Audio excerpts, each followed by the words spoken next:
Welcome, folks. So today is day 4 of our 7-day challenge. So we are halfway to our channel. I genuinely want you to congrats कि आप लोगों ने up to the time right now you had continued your journey. That shows you are consistent, and consistency is something that is required very much for this UPSC journey. So firstly, let me ensure you कि आपके पास ये particular skill है which is very much required for this whole journey. So by this, let's start it off with today's video. We had understood on day 1 like what's constitution and all. Second day we understood about fundamental rights, duties, DPSP, and day 3 we understood about legislatures, and we have some sort of understanding about executives also. So today itself we will be starting off with executives. So let's get started off straight away with it because I want you to know more about executives, although I had given you some sort of understanding in the earlier video. So let's get started. So guys, if I speak about executives, so as I already told you in the earlier video that executive means laws making का काम है legislatures का, but laws को implement करने का काम किसका है? executives का. और executives यहाँ पे although I had mentioned PM, President, Council of Minister, Vice President, but इसमें एक और executives भी आते हैं, that is permanent executives. So these permanent executives are no one else but you all are aspiring to be an permanent executive. So permanent executive में bureaucracy आ जाती है and political executives में वही हैं जैसे यहाँ पे लिखा है PM, council of minister, president and all. And then we will also discuss about supreme court and high court, some sort of understanding, basic understanding regarding judiciary. So let's start it off with president first. So president is first citizen of our country. जो president है it's basically like he is nominal head of our state. So why we need president at all? Had you ever thought? Because सारी power तो PM के hand में है, तो president हमें चाहिए क्यों? सिर्फ साइन करने के लिए चाहिए, तो साइन तो PM भी कर देंगे या कोई और भी कर देगा. But we need president because PM की जो पोजीशन है दैट्स नॉट कि वो 5 टर्म्स के लिए परमानेंट है. आपको ये चीज़ ज़रूर याद रखनी है कि अगर कोई भी, आपने नॉर्मली देखा भी है कि अगर कोई भी पॉलिटी में कोई भी पर्सन या कोई भी पॉलिटिकल पार्टी इलेक्ट होकर आ रही है, so that is not making them ensure कि आप 5 ईयर्स के लिए बिल्कुल टर्म में रहोगे.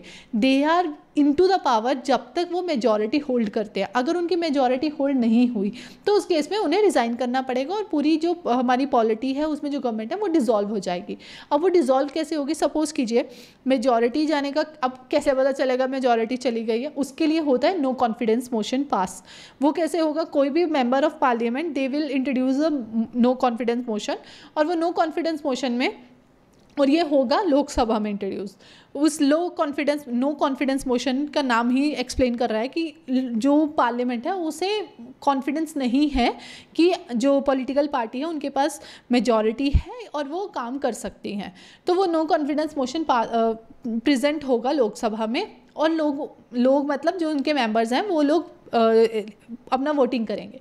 अब जब वो वोटिंग कर रहे हैं तो अगर वो नो कॉन्फिडेंस मोशन पास हो जाता है तो उसी समय वो नो कॉन्फिडेंस मोशन एक पर्टिकुलर काउंसिल ऑफ मिनिस्टर के खिलाफ भी हो सकता है. ज़रूरी नहीं वो group of council of minister के खिलाफ नहीं, वो सपोज करो एक काउंसिल ऑफ मिनिस्टर के मेंबर के खिलाफ हो गया, तो उस केस में अगर वो पास हो जाता है तो पूरी की पूरी काउंसिल ऑफ मिनिस्टर को रिज़ाइन करना पड़ेगा, गवर्नमेंट रिजॉल्व हो जाएगी. तो काउंसिल ऑफ मिनिस्टर जो हैं वो सेल भी इकट्ठे करते हैं और सिंक भी इकट्ठे होते हैं. सो this is how they work. So this is the first pointer कि जो हमारी पॉलिटिकल पार्टीज़ हैं जो जिनके पीएम बनेंगे वो परमानेंट नहीं है. तो अगर हमारी गवर्नमेंट डिसॉल्व होगी तो उस केस में हमारी कंट्री को रिप्रेजेंट कौन करेगा? तो ये परमानेंट रिप्रेजेंटेशन के लिए हमें प्रेसिडेंट चाहिए, तो इसलिए हमारे पास प्रेसिडेंट रहते हैं. तो ये इंपॉर्टेंस है सबसे ज़रूरी प्रेसिडेंट की. और जो प्रेसिडेंट होते हैं, जो भी हमारी फॉरेन ट्रीटीज़ होती हैं, सब कुछ होती है, वो प्रेसिडेंट ही साइन करते हैं. ऑन नेम ऑफ प्रेसिडेंट वो सारी की सारी ट्रीटीज साइन होती है क्योंकि president is first citizen of our country. So this is how important president's office is. Although he don't have that much of power with him because उनके पास बहुत वीटोज़ भी बहुत कम है, 3-4 वीटोज़ दे हैव, एंड उसमें भी उनका से बहुत ज़्यादा नहीं है. जैसे सपोज कीजिए कोई ऐसा उनके, अगर सपोज वो वीटो यूज़ करना चाहते हैं मनी बिल में तो वो वीटो यूज़ ही नहीं कर सकते. और दूसरा चीज़, अगर वो अपनी वीटो पावर यूज़ करना चाहते हैं and he want to like suppose कोई भी उनके सामने बिल आता है एंड ही डोंट वांट कि, और ही डोंट थिंक कि वो बिल सही है, तो he can give like revert back कि आप इसको एडिट करो, या he will give his recommendation. But अगर सपोज वो दोबारा उनके पास बिल आता है and Lok Sabha Rajya Sabha they don't make any changes and वैसे ही उसे पास करके भेज देते हैं, तो उनके पास कोई चॉइस नहीं है, प्रेसिडेंट को उसको साइन करना ही पड़ेगा। क्यों? क्योंकि जो प्रेसिडेंट है वो एक तरह से इलेक्ट किया गया नॉट डायरेक्टली बाय पीपल, जबकि पीएम है वो इलेक्ट किए गए हैं डायरेक्टली बाय पीपल। तो क्योंकि डेमोक्रेसी की इथोस क्या है कि जो सारी पावर है वो किनके पास है? पीपल ऑफ कंट्री, पीपल या सिटीजन ऑफ कंट्री। तो वो सिटीजन्स ने किसे इलेक्ट किया है? डायरेक्टली पीएम को, मतलब क्योंकि जो पॉलिटिकल पार्टी आई है उन्होंने जो पीएम असाइन किया है, सो दैट मीन्स वो पीएम क्या है? Representative of people. तो इसलिए प्रेसिडेंट को इतनी पावर नहीं दी गई जितनी पीएम को दी गई है। This is as simple as that, क्योंकि सारी पावर लोगों के पास है और वो लोग किसे चुन रहे हैं? पीएम को। हम प्रेसिडेंट को तो नहीं इलेक्ट कर रहे, इसलिए पीएम के पास ज़्यादा पावर रहती है, वो सेंसिबल भी है। फिर सेकेंड इंपॉर्टेंट अगर पोजीशन आती है वो आती है वाइस प्रेसिडेंट की। जो वाइस प्रेसिडेंट है आपने देखा होगा, जैसे स्पीकर होता है लोकसभा में, जो जब हाउस आता है तो हाउस में स्पीकर होता है, मतलब जैसे हमारी क्लास में कोई मॉनिटर या कोई टीचर हो जाता है, मॉनिटर बोल लीजिए, या सपोज कीजिए आप कहीं भी कोई डिबेट में गए हो, उस डिबेट में जो आपकी डिबेट को एनालाइज कर रहा है, रूल्स एंड रेगुलेशन के अकॉर्डिंग चल रही है नहीं चल रही, या आंसरेबिलिटी सेट कर रहा है, सब कुछ कर रहा है, वो कौन कर रहा है? वो है लोकसभा के केस में स्पीकर। और अगर राज्यसभा की बात करें तो उस केस में वो कौन है? चेयरमैन। और वो चेयरमैन कौन होता है? Vice president. तो वाइस प्रेसिडेंट का ऑफिस भी इंपॉर्टेंट होता है।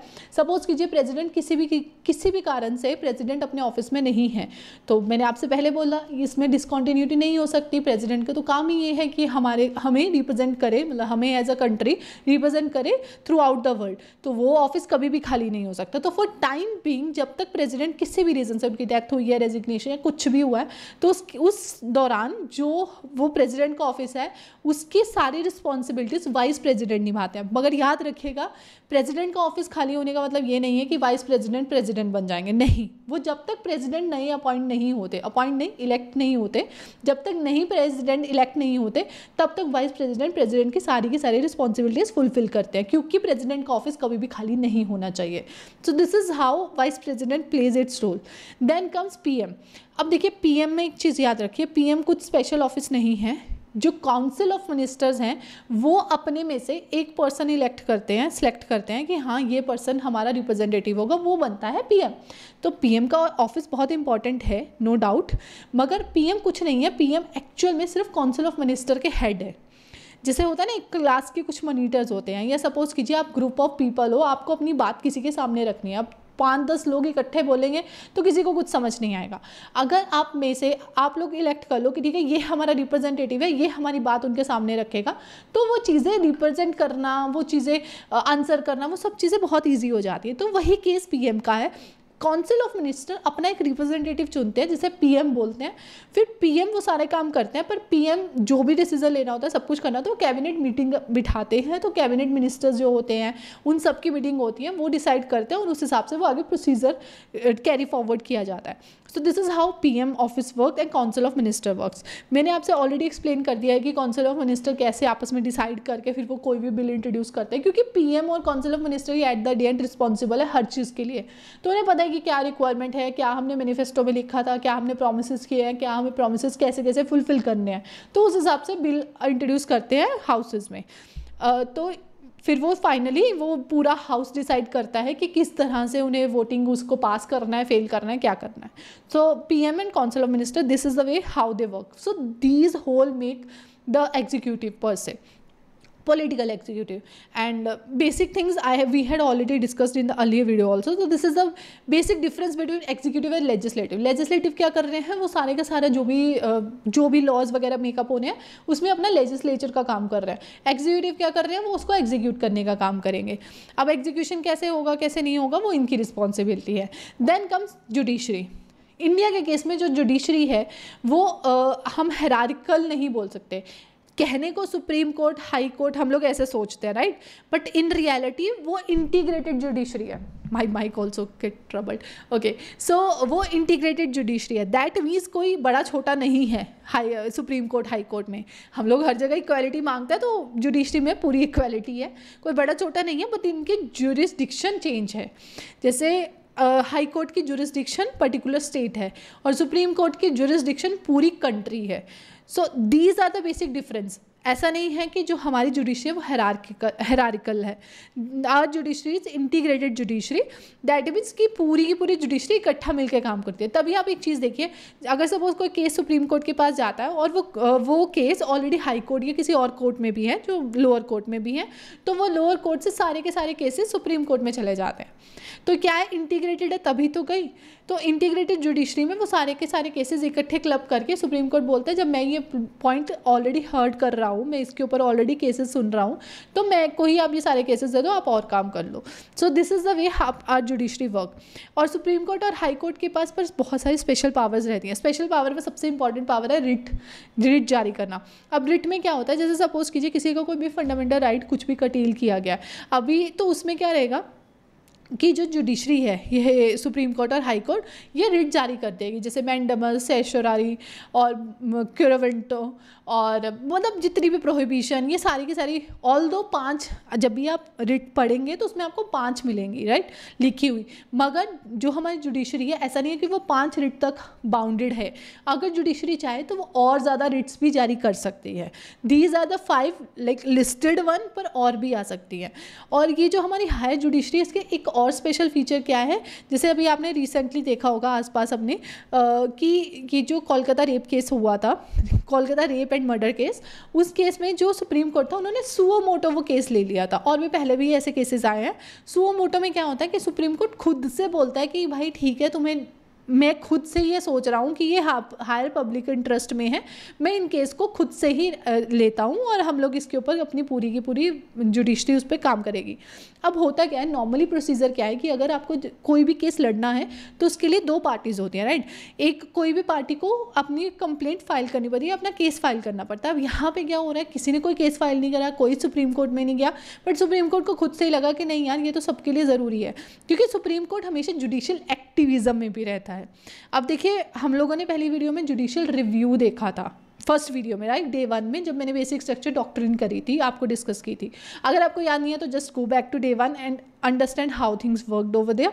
सो इन दिस वीडियो और in this particular sense we are understanding कि उस समय जुडिशियल रिव्यू का डिस्कशन किया, यहाँ पे जुडिशियल एक्टिविज्म। एक्टिविज्म में क्या है कि सुप्रीम कोर्ट नई नई चीज़ें लेके आता है, ताकि वो चाहते हैं कि जुडिशरी का जो मेन पर्सपेक्टिव है कि हर किसी को वो न्याय दे सके, तो वो सबको मिले, वो जस्टिस डिलीवर होना चाहिए।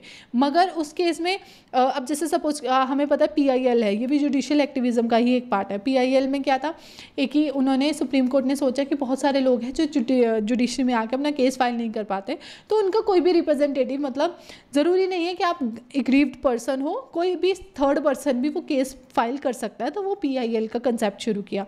जबकि जुडिशरी से ऑलरेडी अपने जो पुराने इतने सारे केसेस पेंडिंग हैं, बट स्टिल भी PIL का केस हुआ। और भी बहुत सारे जो सुप्रीम कोर्ट है वो वर्डिक्ट दे देता है, जैसे ट्रिपल तलाक के ऊपर वर्डिक्ट दिया था, और भी बहुत सारे वर्डिक्ट्स दे देता है, तो वो सारा जुडिशियल एक्टिविज्म में आ जाता है। तो ये जो जुडिशियल एक्टिविज्म भी है, ये भी सुप्रीम कोर्ट और हाई कोर्ट के बीच में, बेसिकली सुप्रीम कोर्ट के हाथ में ही रहता है। तो ये है बेसिक चीज़ें जो मैं, देखो, अगर अब मैं आपको ये समझाने बैठ जाऊँ कि क्रिमिनल क्या होता है, सिविल केसेस क्या होते हैं, तो वो सब चीज़ें आगे की मतलब आप बुक्स में देख लोगे, पर मैं आपको यहाँ पे कंसेप्चुअल क्लैरिटी देना चाहती हूँ। और बहुत सारे ऐसे मैं कंसेप्ट्स डिस्कस करना चाहती हूँ जो कि आपको नॉर्मली नहीं मिलेंगे और ज़्यादा कन्फ्यूजिंग लगेंगे, पर यहाँ पर मैं आपको समझाने की कोशिश कर रही हूँ। जुडिशियल रिव्यू डिफरेंट थिंग थी। जुडिशियल रिव्यू था कि लेजिस्लेटिव ने कोई भी लॉ बनाया उसे रिव्यू करना। जुडिशियल एक्टिविज्म है कोई भी नई चीज़ लेके आना, वो एक्टिविज्म के पॉइंट ऑफ व्यू से चलना। So these are the 2 pointers. So this is how supreme court और high court is differentiated. And definitely supreme court और हाई कोर्ट जो अपना काम करते हैं, और देखो सुप्रीम कोर्ट और हाई कोर्ट के जजेस या जो भी जजेस इनमें अपॉइंट हो रहे हैं, उसमें जो हमारी गवर्नमेंट है उसका इंटरवेंशन नहीं होता है, कोलिजियम सिस्टम वर्क करता है, राइट। सो दैट कि जो जुडिशरी है उसकी इंडिपेंडेंसी मेंटेन करके रखी जा सके। अगर इंडिपेंडेंट नहीं होंगे तो होगा क्या फाइनली, अगर सपोज मेरी जॉब आपके ऊपर निर्भर करती है, लाइक आप मुझे कितना, कैसे मेरा जो रिव्यू है वो देंगे, ये सब कुछ, तो उस केस में मैं आपके खिलाफ ज़्यादा इफ़ेक्टिवली काम नहीं कर पाऊंगी।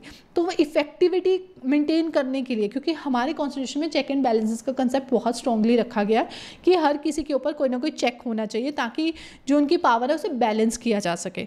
तो वही यहाँ पे भी है, जो जुडिशरी है उसका बेसिक काम क्या है एक और, कि वो एग्जीक्यूटिव की पावर को चेक में रख सके, और जुडिशरी जुडिशियल एक्टिविज्म से, एग्जीक्यूटिव तो एग्जीक्यूटिव, लेजिस्लेटिव की जुडिशियल रिव्यू से, पर्टिकुलरली जुडिशियल रिव्यू से जो लेजिस्लेटिव है उनकी पावर को भी चेक में रखती है।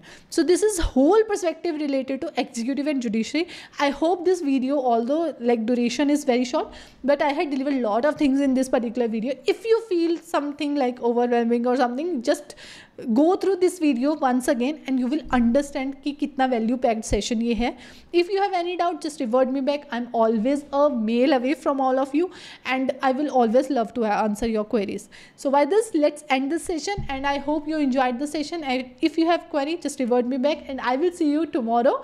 And stay healthy and stay fit. Bye bye guys.